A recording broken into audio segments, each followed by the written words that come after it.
காங்கிரஸ் கட்சியின் தமிழக தலைவரை மாற்ற வேண்டும் என்று கட்சி தலைமையிடத்தில் கோரிக்கை விடுத்துள்ளதாக தங்கபாலு தெரிவித்துள்ளார்.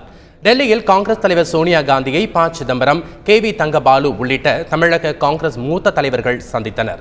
பின்னர் செய்தியாளர்களிடம் பேசிய தங்கபாலு தமிழகத்தில் தற்போதைய காங்கிரசின் நிலைமை குறித்து விவாதித்ததாக கூறினார். மேலும் கட்சிக்கு எதிராக செயல்படும் மாநில தலைவரை மாற்ற வேண்டும் என கோரிக்கை விடுத்துள்ளதாகவும் அவர் தெரிவித்தார். தமிழ்நாட்டில் காங்கிரஸ் கட்சியை பலப்படுத்துவதற்கு தற்போது உகந்த சூழல் இல்லை. அந்த நல்ல சூழலை ஏற்படுத்துவதற்காக தமிழ்நாடு காங்கிரஸ் தலைமையில் மாற்றம் வேண்டும்.